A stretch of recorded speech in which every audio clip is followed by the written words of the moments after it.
There are lots of things that people do for recovery, but there are only two things that we know beyond a shadow of a doubt have been proven time and time again to actually work for recovery. And that's eating and sleeping. You're listening to Barbell Logic, brought to you by Barbell Logic Online Coaching, where each week we take a systematic walk through strength training and the refining power of voluntary hardship.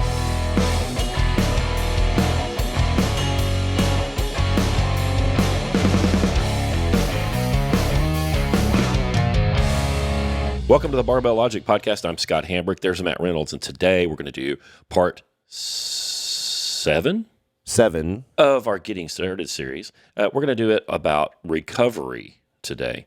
But before we heated the mics up, we were griping about taxes. Well, really, recovery is the opposite of stress. And what people often don't think about is they think about their stress in the weight room, especially in this Getting Started series, but the stress outside the weight room is just as important and often has a bigger impact than you could possibly imagine. And for me, few things stress me out more than taxes. Now, I get it, right? So you and I were just in Portland for Oregon for the USSF Nationals. They don't have a sales tax there at all in Portland. And they brag about that. But what does that mean? What do they have? Yeah, I mean... they have a ridiculous state income tax is what they have. Yeah, the man's getting his. It's not like it's free to live there. Yeah, it's just like, where's it going to come from? Yeah. So I would rather it be completely the other way. I would rather there be no state income tax and just give me a sales tax. And I'll just, and then if I want to pay taxes, I can buy more shit, pay more taxes. Buy less shit, pay less taxes. It makes more sense to me. But, okay, we were talking about personal property tax, specifically with cars and the difference in Oklahoma and Missouri. In Missouri, you have to pay a personal property tax. You basically, at the end of the year, in the fourth quarter of a year of 2019, so Rachel just filed the paperwork for us. You basically tell them what your cars are that you own, that you're going to have tagged and registered with the state. So I own this car. It's this old. It's a Toyota Tundra. It's this age. So you were telling me in Oklahoma, the man's going to get his, it's fine, different discussion for a different day. Man's going to get his. In Oklahoma, when you go and register your vehicle to get tags, you get your updated tags every year or every 2 years, how often you can do it. That personal property tax on the car is included with the tag price for you in Oklahoma. So you go to a DMV, right, and you pay everything right there and you get your tags. Is that the way it works? Yeah. So when you buy the car, you pay an excise tax. So if you buy a $35,000 car, you're going to write them a check for $1,200. Right. So Day one. It's a sales tax. It's a sales tax, really. They call it an excise tax, but it's a sales tax on a new car. There may actually be sales tax at the purchase at the dealership. Okay. For here, there's not. Whatever you decide to pay for the car is what you pay for the car, and then you have to go within the first 6 weeks or whatever it is to the DMV and pay your sales tax and get the thing initially registered. Right? Registered. Now, in Oklahoma, if I understand you right, after you've bought the car, every year thereafter, do you have to put new tags on it every year? Yeah. You go 2 year. You have 2 year options yet? Okay, so you go to the DMV, which has been privatized now, right? So do you have private DMVs, or they're all? Well, yeah, they are. They are. So Missouri went to that a couple years ago, made it way better, actually privatizing the motor vehicle places. And so in Oklahoma, the way I understand is that you pay that property tax and the tax basically to get your tags, to have your car registered, right there at the DMV. So you're writing them a check for whatever it is, per car, $225, $250, something like that. Right. Is that in the wheelhouse? And I assume that changes if you drive a $100,000 car or a $600 beater. The amount that you owe is probably different. Yeah, that's right. In Missouri, when you go get your tags, which don't cost that much, if I remember right, it's $30 or $40, something like that, for your tags, you have to show up with your personal property tax receipt from the previous year. So where do I pay that? Well, what you have to do is at the end of the year, fourth quarter, you have to fill out the paperwork and say, these are the cars that I own. These are the years they are. And then you mail them to the city.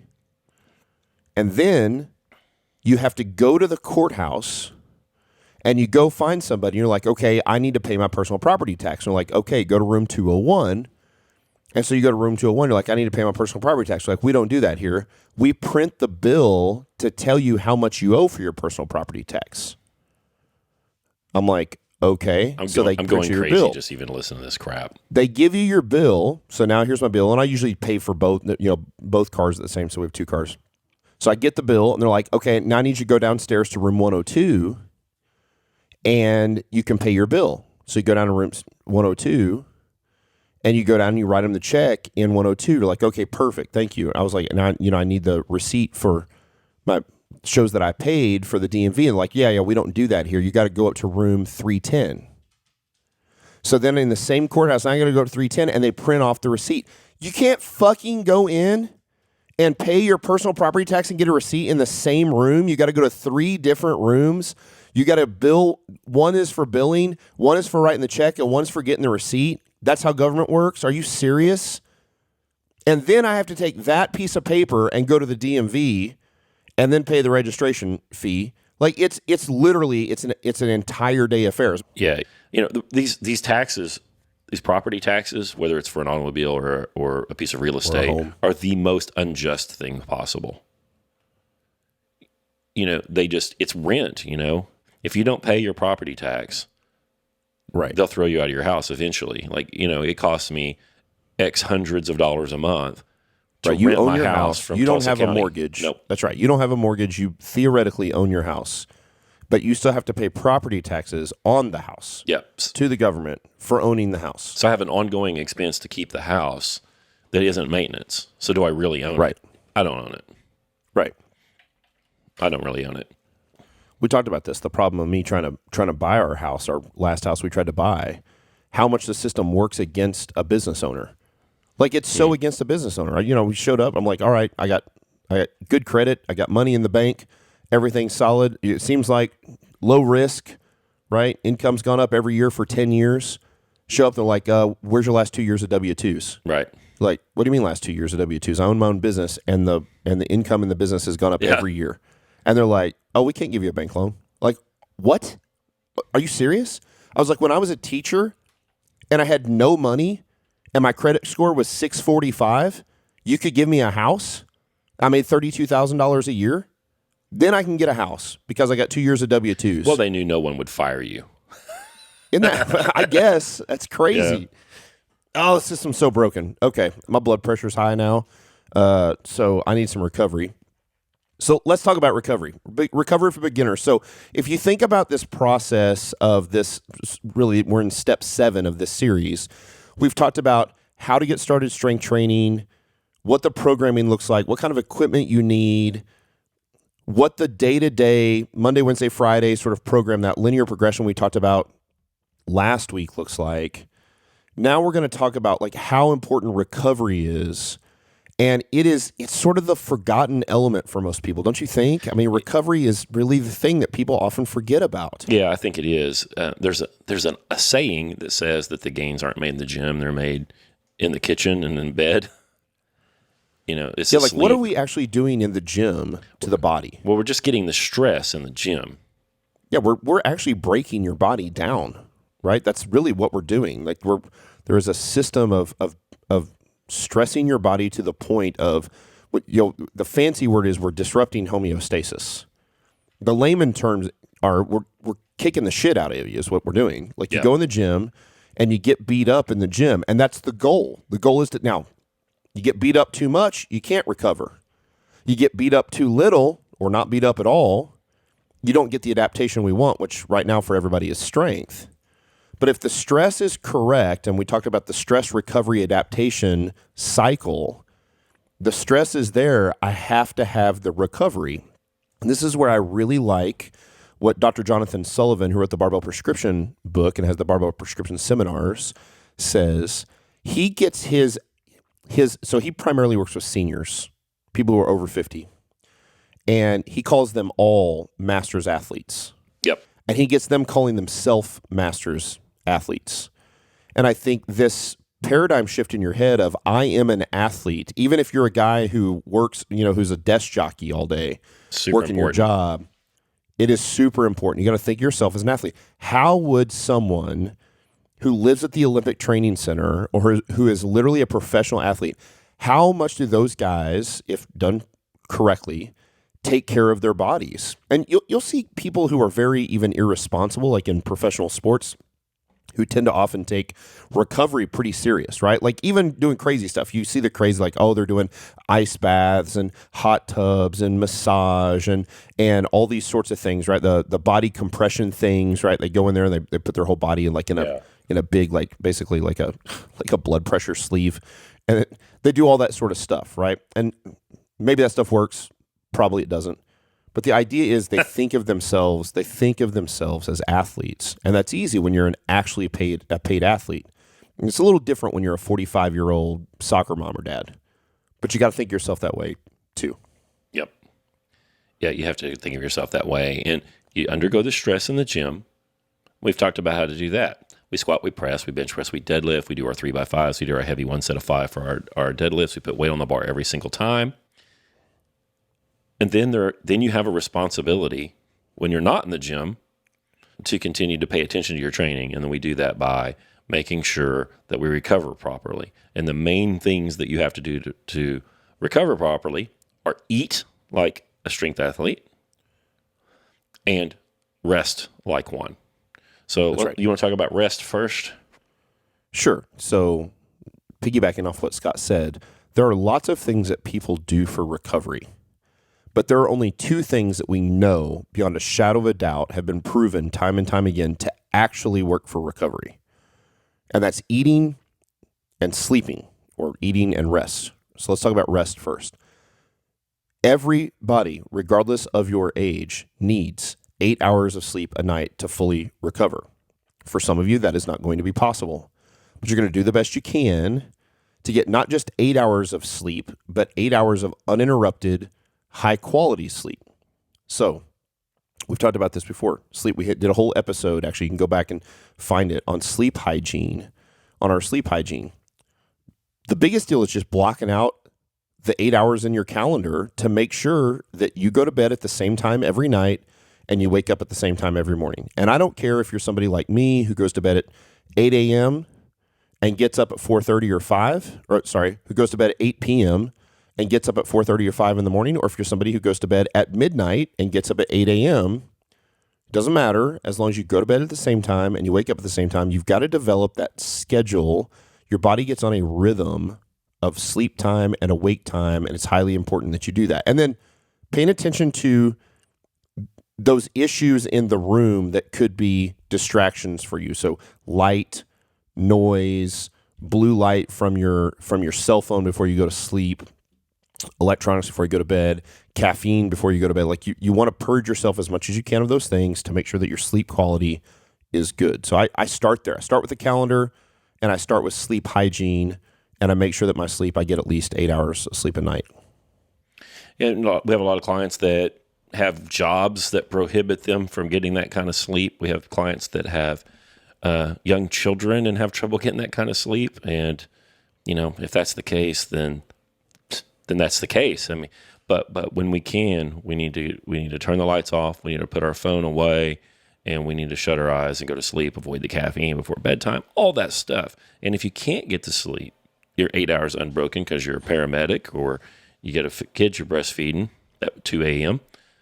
Then you need to try to catch a nap when you can. Yeah, the naps can be a big help. We take a nap.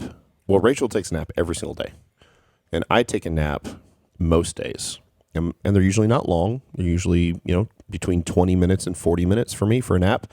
A long nap would be an hour for me. But it really is just that idea of getting off my feet, not having my butt in a chair, getting my face out of a phone or off a screen, which it's on all day, and closing my eyes and going to sleep. Another major thing that had a major impact for me is when I was able to adapt to a CPAP machine. Mm-hmm. I've had sleep apnea for years. My mom, who is not overweight, has a CPAP. My dad has had a CPAP for years. So it's genetic on me. And then, I've got a great big giant, whatever it is, 20-inch neck. And that airway closes when I sleep. And you've got to push air through that. And it's tough to get. So number one is a sleep study is a pain in the butt to get. And then getting used to the CPAP is kind of a pain in the butt. But once you get used to it, it literally will completely change your life. I was talking to Andrew Jackson the other day. Remember when we had Jillian Ward on the show and we made jokes about she used to tell like the carbs in her body to go to the muscles, and she actually called it like her Elvis, like there was an Elvis inside of her body. Inner and she was Elvis, yeah. Her inner Elvis, and she was like, "Hey, Oreo carbs, you're going to go to the muscles." And she told Andrew Jackson last week that his CPAP is his Elvis. Like that's the thing that like that's how he is going to make sure that he's recovered is 8 good hours of sleep every night with that CPAP. My wife says the difference in me sleeping with my CPAP and without it is unbelievable. She said I put that CPAP on.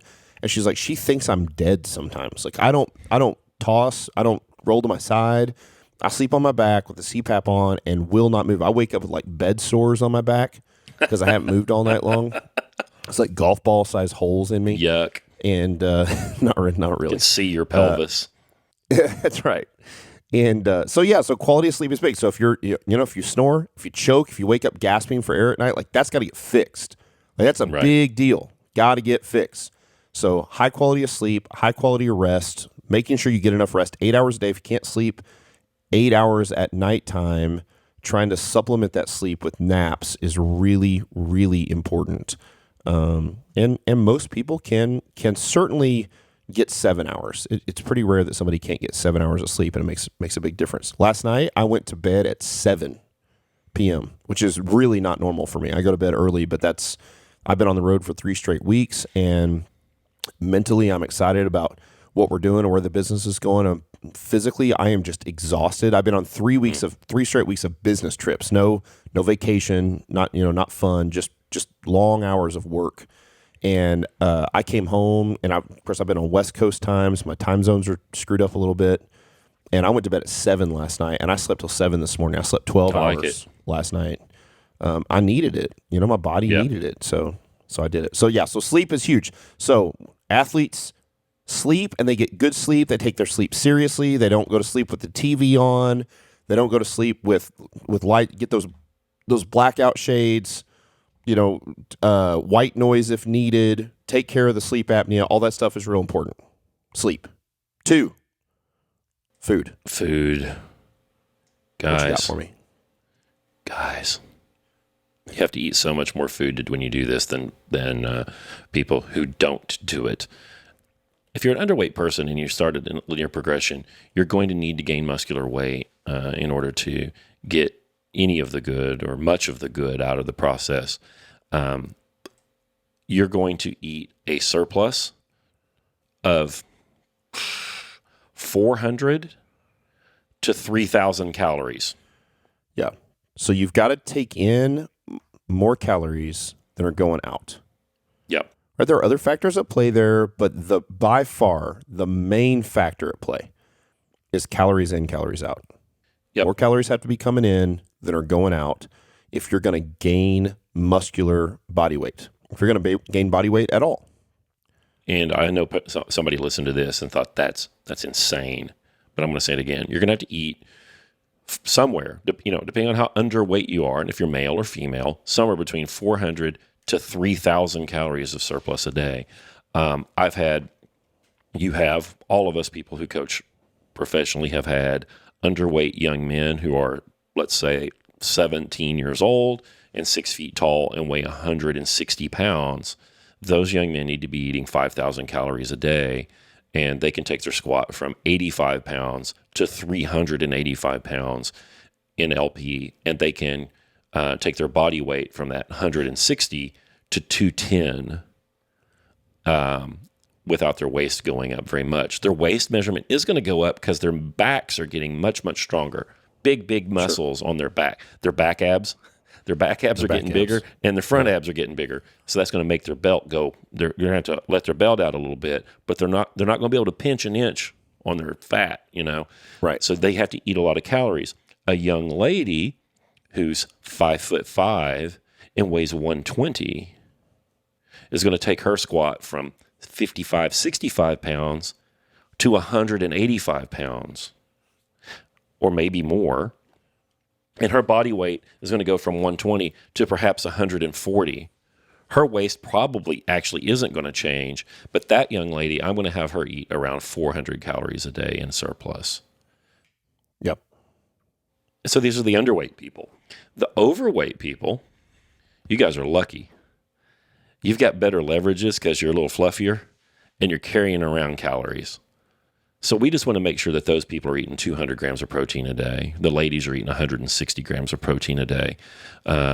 And they're probably going to do all right. But for both groups of people, the underweight and the overweight, they have to be really, I hate this word, they have to be really intentional. They have to pay attention to what they're eating, or they're going to get smashed into the bar. A guy's going to get a 250-pound squat, and he's going to fail, and he's not going to know what happened. Well, for guys of normal stature who don't have testosterone problems and who are sleeping well, he probably wasn't eating well enough. That's right.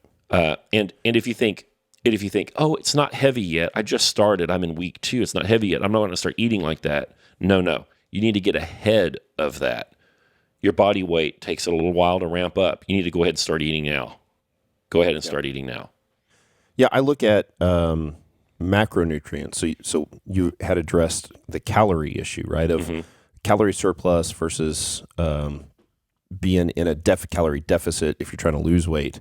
When we get to the macronutrient breakdown, so the whether how much protein, fat, and carbs we eat, those are macronutrients. The easy way to think about it is that one of those macronutrients is structural, and that's protein. We need protein to build muscle.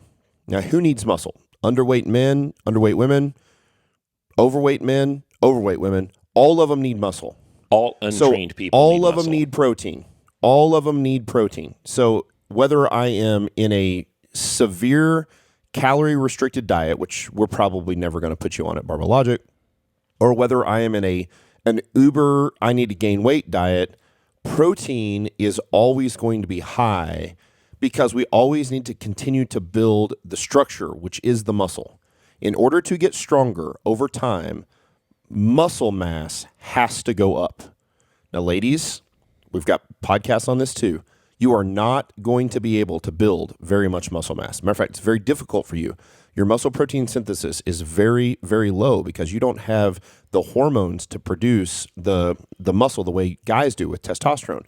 Older people, older men even, don't have the same hormonal breakdown that a 22-year-old guy does that's got very high testosterone.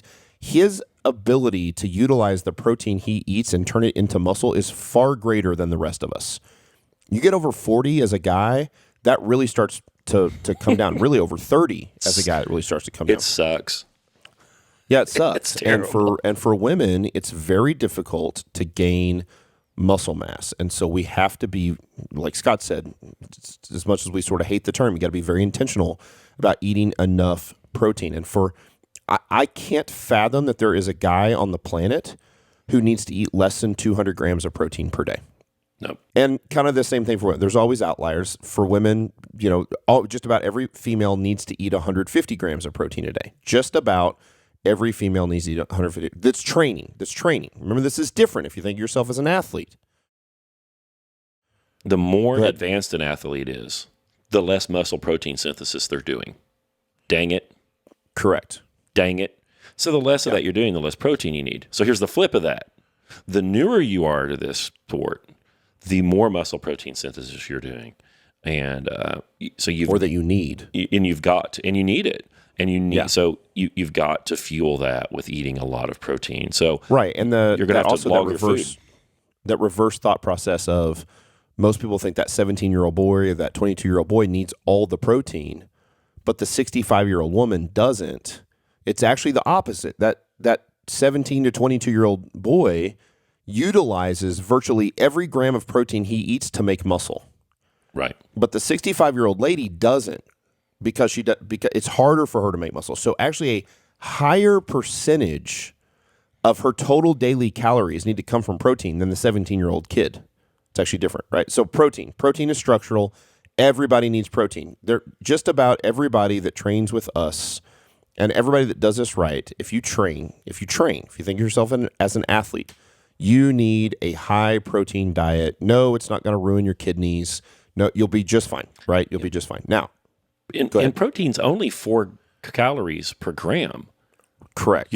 Nobody got fat eating a lot of protein. No, it doesn't have much caloric density there. The other 2 primary macronutrients, fat and carbohydrates, we can consider them like fuel. Those are fuel macronutrients. So one is structural and one is fuel. And so then the question is, well, which one do I need, or which one do I use? And the answer is both. But here's what I would say. Training is primarily what we call a glycolytic experience. It burns carbohydrates. It needs carbohydrates for fuel to do the work. And so if you want to be very, very simple about it, you have to make sure you have your carbohydrates before you train, because you need the fuel, the energy stores, in order to train. Now, after you train, if you're overweight, if you're a little bit on the fluffy side, your body can utilize the fat on your body as fuel for energy for the rest of the day just fine. It doesn't struggle with that at all. As a matter of fact, that's really what we want. And so the reason we're going to eat in a caloric deficit for those of you who are overweight is because your body will utilize those fat stores as fuel to give you the energy you need to do all the normal stuff during the day. The talking, the sitting at your computer, the having business meetings, all of those things can be done just fine, mostly off of your own fat stores, right?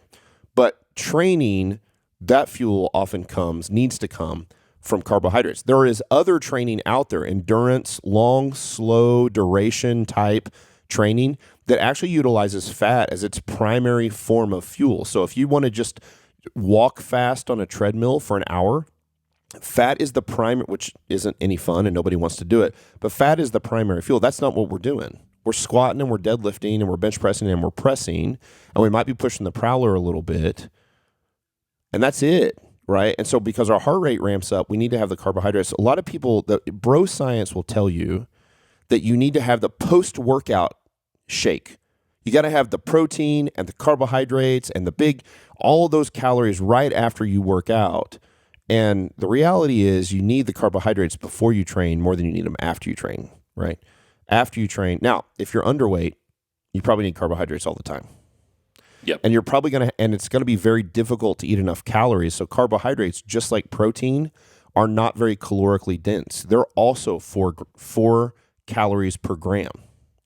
And so if I'm eating a lot of protein as an underweight male or female, and a lot of carbohydrates as an underweight male or female, so again, maybe between 150 and 200 grams of protein from female to male, maybe somewhere between 200 to 500 grams of protein, or grams of carbohydrates, 200 to 500 grams of carbohydrates for a female to male. If I'm underweight, I'm going to then need to start to dip into eating some more fat in order to get enough calories so that I'm in a surplus. Why do I need to be in a surplus if I need to gain weight? Why? Because you're not at a steady state. You're not trying to maintain your weight. You're trying to make your body weight go up. We're not trying to get you fat, guys. We just want you to get more muscle mass, denser bones, probably more blood volume. All kinds of stuff is going to happen. Right. Tendons are going to strengthen. Joints and ligaments will strengthen. If I'm going to build muscle, then I have to have the additional protein readily available to build it. If I don't eat in a surplus, it is possible for my body to burn protein as fuel. That's bad. We don't want that. Protein can be burned as fuel. You guys know this, right? Because you see these people that are, and they get stranded on a desert island, or their plane goes down in Alaska, and they get skinny, real skinny, because their body starts to catabolize. It literally eats the muscle and uses the muscle, which is protein, for energy. We don't want that, right? We want to make sure that we give our bodies, if we're trying to gain muscle and gain weight, we've got to make sure there is enough caloric energy there so that I have all of the calories that I need to perform all the duties I need to perform during the day, including training, and then have protein left over so that the body can build muscle out of that protein. If it has to utilize the protein for fuel, then it's not able to utilize it to build muscle. That's why we have to be in a surplus if we're underweight. Simple as that. And I think that this is the thing I get the most pushback on from clients. They know that squatting 3 times a week and putting weight on the bar is going to make them stronger. The press, the bench press, the deadlift, they're on board with that. They think they should wear squat shoes and wear a belt, on and on and on. And then the thing where they decide that they know better is, well, I'm not going to eat 3,000 calories. Right. I'm a dude. I'm not going to eat 3,000 calories. I'm a lady. I'm not going to eat 1,800 calories. Well, or even they usually pose it as I can't. Right. Not even like it is. You're right. It is. It really is them saying I'm not going to. Yeah, they're not going to. But they'll often pose it as a question like I don't see how it's possible. So I think we should actually talk what that actually would look like. If somebody is underweight, we should give them let's give our clients an example, our listeners, an example day of eating. For underweight people, male and female, we can adjust the size portions. Mm-hmm. And for overweight people, and adjust the size portions. You want to do that? Yeah. Well, hang on. Before I do that, there are some videos out there. You can see them on YouTube of like Brian Shaw eating. And there's a video on YouTube. A day. Yeah, he's eating 10,000 calories a day. He's eating 12,000 calories a day. Michael Phelps, the Olympic swimmer, is famous for eating 10 to 12,000 calories a day. So high performance athletes, that's where they're at. You're not going to be there with those guys. But a young man's going to be needing to eat 5,000 calories a day. So that just gives you an idea what the continuum's like. Like 1,800 to 2,000 calories might be maintenance for a person who has a desk job and weighs 160 pounds. Well, but that's not where we want to be in 6 months. So my underweight guy, let's say my 17-year-old guy, he's 5'11", he weighs 160 pounds. I want that guy to log his food. This is what I've been telling him, Reynolds. Let's see what you think about this. This is what I've been telling him. Eat normally and log your food. At the end of the day, check your log, and if you're short of 200 calories, I want you to drink a protein shake. Short of 200 grams of protein, I'm sorry, you mean? 200 grams of protein, I want you to drink a protein shake. Yep. Meanwhile, in addition to the food you logged, you're drinking a gallon of milk, a gallon of whole milk. Yeah, and that seems impossible for him. So, like, if he hasn't heard of that before, and by the way, if you're a 45-year-old guy that weighs 223 and you've got dad bod, nope, this is not how you eat. No milk for you. So let's be clear. So here's an easy way to do it. Eat breakfast, lunch, and dinner. At breakfast, lunch, and dinner, you make sure you have basically a fist-sized portion of protein.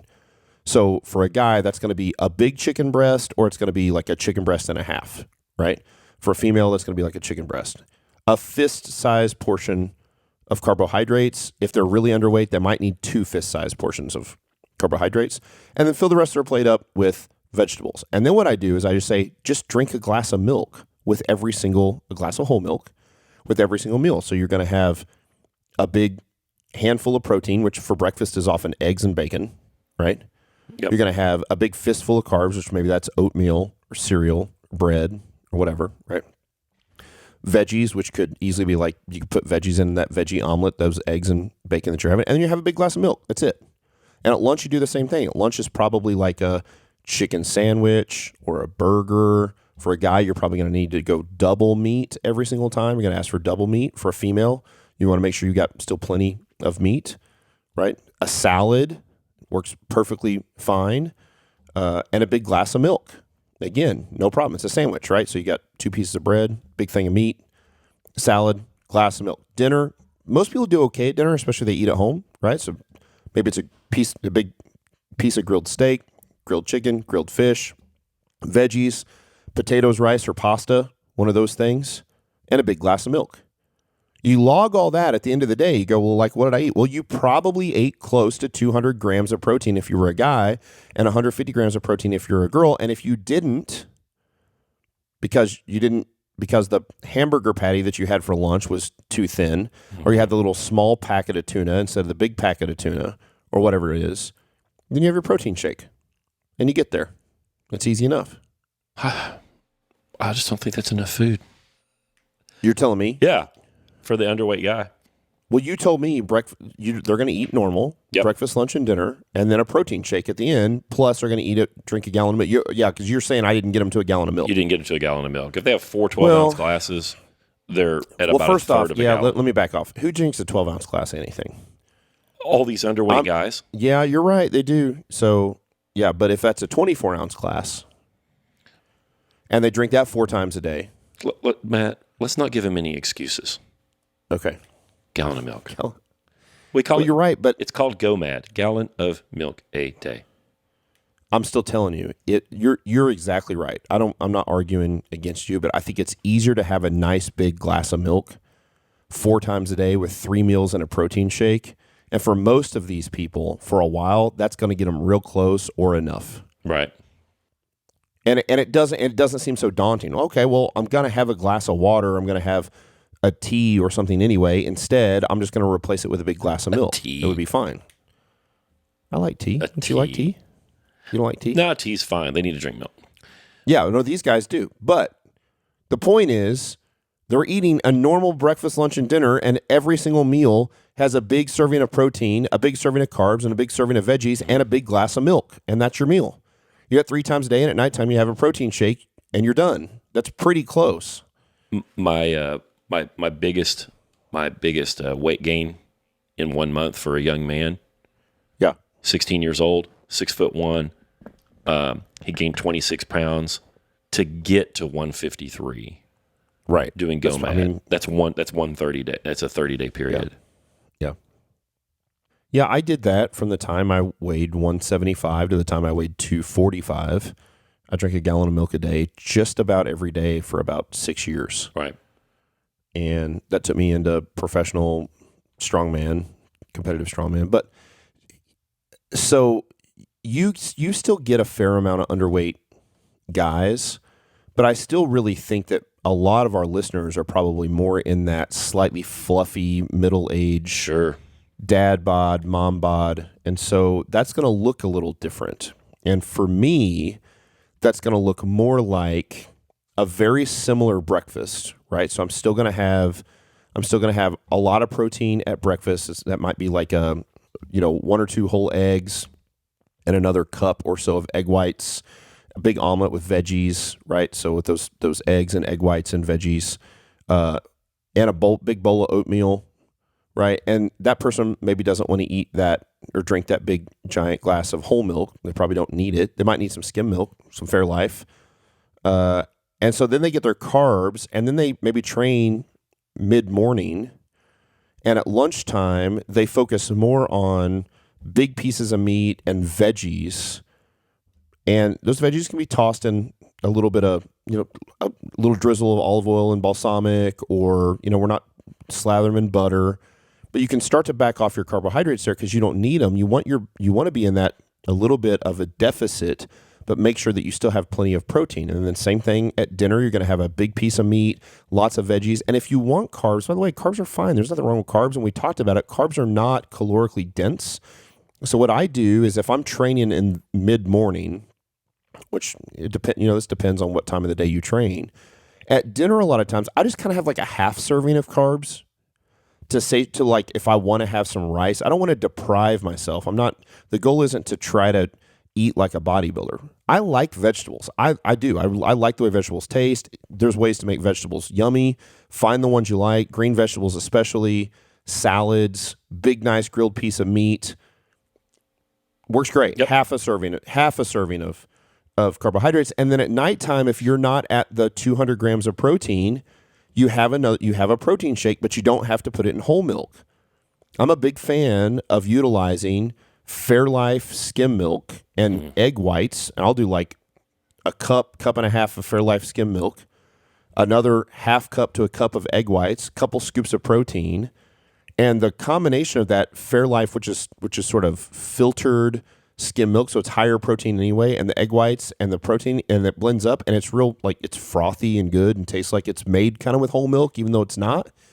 And you are eating essentially very close to the same amount of volume that you were probably eating anyway, but much higher protein That's the key. and lower carbohydrates, and you're fueling your training at this point with the carbohydrates. If you train later on in the day, you want to make sure that, if you train in the afternoon or after work, you want to make sure you have your carbohydrates at that point. Make sure you have plenty of carbohydrates for lunch and maybe for pre-workout, then train, then have your nice dinner with lots of protein and lots of veggies, and you don't have to hammer the carbs anymore because you already have the fuel to do the thing that you need to do, and you're good to go. It's that simple. So carbohydrates before training for people who are overweight, and then you can start backing off your carbs and really focus on lots of protein after. And for people who are underweight, they're also going to have protein all the time, and they're just going to have higher carbohydrates, and then they're going to fill in the extra, like the caloric needs, with fat. It's that simple. Get enough protein, get enough carbs, and whatever you have, you're like, I need to be in 1,000 calorie surplus. You're going to have some fat. And fat is a much more calorically dense macronutrient. It's 9 calories per gram for fat. And so for people who need some a little extra body weight on them because they're underweight, it's pretty easy to add those calories with a little bit of oil, a little bit of butter, whole milk, things like that, right? More red meat, right? You'll choose a little fattier portions of meat than you would if you were overweight, and you could choose a little leaner portions of meat. Log your food, because if you weigh more than you should or don't weigh as much as you should, that's almost by definition disordered eating. So what you think is the right stuff to eat just hasn't been. Your judgment's probably not real good about it, and mine wasn't. So, get the Lose It app or the MyFitnessPal app and log that food so that you know exactly what, in fact, you are eating. And for most everyone, even the overweight people, they're going to find that they're not eating enough. The overweight people have been eating the wrong stuff, so they're going to have to be pushing their protein and everything. Yeah, you kind of hammered that last point. I think we have to hammer is that the volume of food overweight people are eating is probably about right. They just have to skew the macros different. Yeah. You're eating high carbohydrate, high fat, low protein. And you need to swing the pendulum to very high protein, moderate carb, and low fat if you're overweight. It's the place to be. So good if you're underweight, high protein, moderate to high carb, and probably moderate fat. It's that simple. Matt, I think we should talk about the 3 questions. Yeah, so the last part is the 3 questions, right? So the other piece to this recovery is not just the recovery itself, the sleep and the food, but that the relationship between the recovery and the stress. And so there are questions that we ask when you start to get to the point, and we're going to do, I think the next episode or the next couple episodes, we're going to talk about what it's like to kind of start grinding through your weight. But if, as sort of a preamble to that, if you start getting to the point where you've done this for 4 weeks or 6 weeks, somewhere in that ballpark, and the weight starts grinding or you miss reps, you are doing something wrong. Something's up. Yeah. And so what are the questions that we will ask if somebody's like, man, I don't know why, like Scott and Matt and everybody says that I'm supposed to make progress on this for 10 weeks or 12 weeks, and I'm at week 5 and I'm bonking. What are the questions we ask? Well, is the programming appropriate? Like, are you putting too much weight on the bar but every session? If you're making 10-pound jumps in your squat and you go from 250 to 260, there's a good chance you'll miss that. So you need to be making sure that the weight increases from session to session are appropriate. Yeah, or even like 5-pound jumps on the press, especially for females. 5-pound jumps on the press for females is too big of a jump after the first week or two. You've got to go to smaller jumps than that. That's going to cause them to fail. Too early, that's right. Another one is, this is about recovery here. Are you resting enough? Both between your sets and between gym sessions. So are you getting enough sleep at night, and are you resting 3 to 5 minutes between your sets? Yeah, we don't talk much about the rest between sets, or we haven't yet on the podcast, but we want to make sure you're resting enough between your work sets to make sure you complete the reps of the next work set. Mm-hmm. If you didn't, then you probably didn't rest enough between set 1 and set 2, or between set 2 and set 3. And then the third question is, are you eating enough food? And if you answer no to any of these questions, then you're hindering your progress. If you answer yes to all of them, you've done everything you can with linear progression, and it's time to move on. But got to be making sure you're eating enough. So for the ladies, they need to be getting that 160 grams of protein every day. The guys need to be getting 200 or more, plus all the other calories they need to be getting. And that could be different depending on maleness, femaleness, obesity, etc. Yeah, and then the last part of this is just understanding, having a good handle on the additional stressors in your life that are coming outside the weight room. If you are in a time in your life where stress is extremely high, you're going through relationship issues or job issues or kid issues, or you've got a brand new baby at home, those are things that must be taken into account and must be managed as best you can. Often those high stress issues sort of force our body to be in a sympathetic state, what's called a sympathetic state. It's sort of this like heightened state of awareness and arousal, and you're like sort of, it's like you've had too much caffeine and you can't get relaxed, and that's a problem. And so there are techniques that none of these are necessarily proven to work for everybody, but you've got to experiment with techniques to be able to help you relax. If you constantly feel jumpy and like you've had too much caffeine, even if you haven't had too much caffeine, you just can't seem to get relaxed. Your heart rate is a little bit elevated. You're sort of always irritable. Those things are often due to stress outside of the gym. And sometimes you can do stuff about it, and sometimes you can't. Are you in that state today? I don't think I'm in that state today. No, I think I'm in a pretty good. I'm really tired from all the travel I've done, but I don't feel overstressed. I do feel a little under recovered. So I need a little more food, a little more rest. I really am supposed to train today, and I've trained with really good consistency even over the travel, but I am going to take a day off training. I'm going to train Friday and Saturday this week in order to get a little extra rest, take a nap today. I'm going to try to eat really high quality food. Again, some of those things are like the amount of calories that I have, the amount of macronutrient breakdown that I have. If I'm in the right wheelhouse, it probably doesn't matter what I eat, but it feels to me like if I eat something higher quality, like a high quality piece of meat and some good veggies and some good carbs, like I just feel better. And a lot of that might be placebo. And then I'm going to read a book in bed this afternoon until I fall asleep, and I'm going to take a nap this afternoon, and I'm going to have a nice meal with my family tonight. And, I'm going to try to do those things that even in the middle of the stress, there are things that you can do to probably help you relax, whether that's reading a book that takes your mind off the stress, whether that's sort of some sort of mindful meditation, whether that's cooking or whatever it is that will take your mind off that stuff. That's what you want to do. And a lot of that comes back to that paradigm shift of thinking of yourself as an athlete. When you think of yourself as an athlete, no matter what your age or demographic, it will make it a little easier to make sure that you train correctly and rest and recover correctly. Well, if you're eating and sleeping right, things will go right in the gym more than likely. So take care of that, guys. This has been episode 7 of our Getting Started series. Hopefully this has been helpful to you. And if you've got that that training partner that's just bonking, just ain't eating enough, send this thing right on over to them. If you have questions about your training, about your recovery, send that to questions@barbell-logic.com, and we'll answer those on one of our Thursday shows. And if you just want some help, you can email experience@barbell-logic.com, and we'll give you a phone consult with one of our coaches, give you some form checks, give you a little taste of what we do. And it's a no obligation thing. We don't ask for a credit card number or anything at all.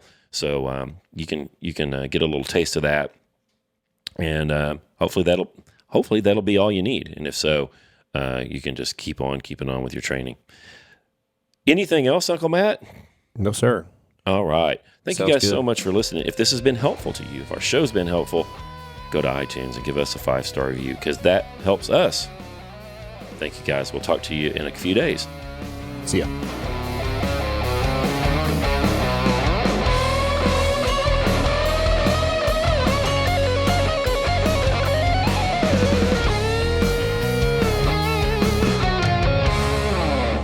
Scott's got to get up, and I think it's his prostate.